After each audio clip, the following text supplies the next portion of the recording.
Hey folks, it's Patriot Nurse. Thanks for joining me today. Normally on Sundays I do a live stream. Today, because of the holiday, I'm going to do an abridged version of what I wanted to speak about with you. And that is a culture of honor and shame. We have gotten away from this in the United States and in much of Western world. But we will never get away from the effects of ignoring honor and shame.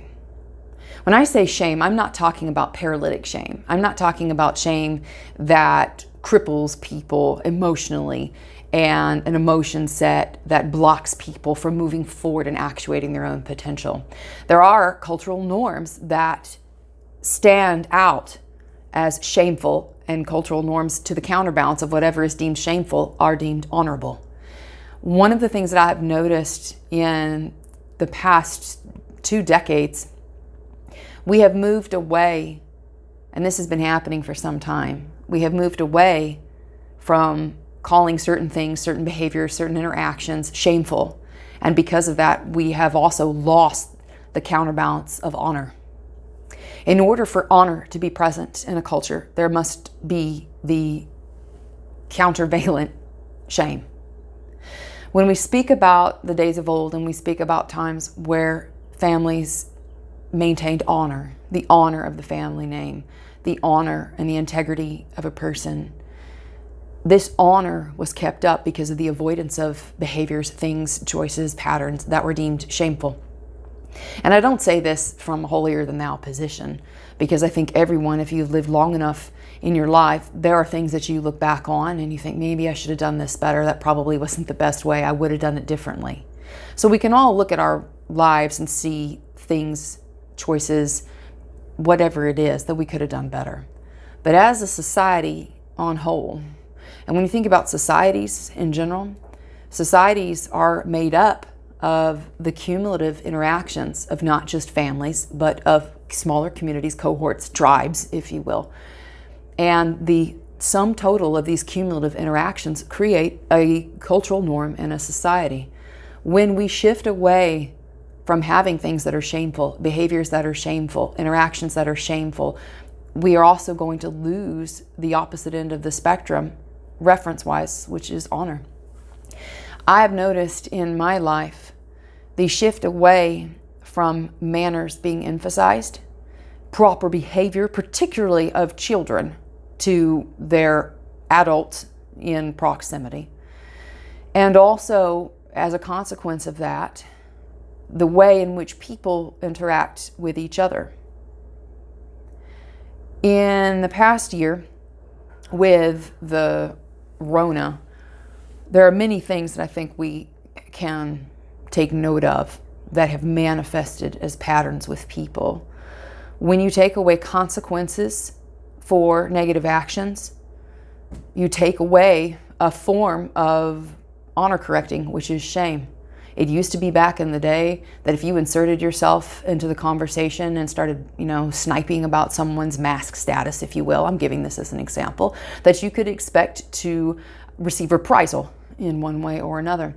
But now we are reaping the fruit of a nation that has raised children in an undisciplined manner, that has not valued manners and integrity in the way in which they teach interaction between children, between adults, between groups of people. And so we're inheriting chaos, the exact opposite of honor. We, in our avoidance of shame and creating a world in which there is no shame and creating a world that is consequenceless for poor behavior, what we have set up is a nation that does not know neither knows nor has any value for honor, and instead inherits shame en masse. And so when I look at historically other people groups, nations who had a storied past, a legacy of honorable interactions, of interactions that were predicated between peoples, between human beings, predicated upon manners, civility, appropriate conduct.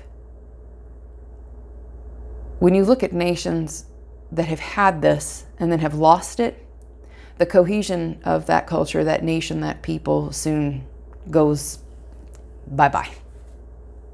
A nation, a culture of honor and shame. Without shame, there can be no honor. And without honor, there can be no shame.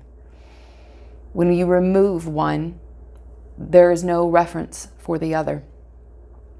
So I think forward in the days ahead, we can expect to see the results of an undisciplined, massive swath of people devolve into chaos in interaction.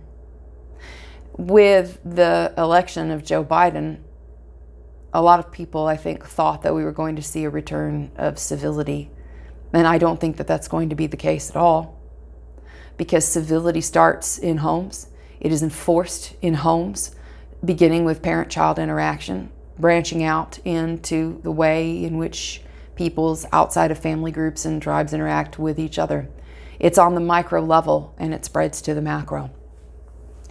We see the fruit of a lack of discipline in our nation now, and it's chaos.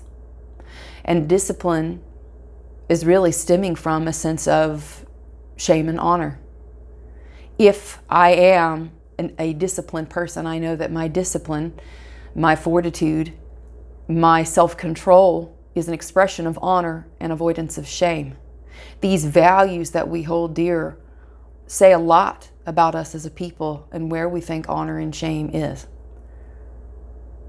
I think that in the future, we're going to see a return amongst conservative-minded people, particularly those that are raising their families now.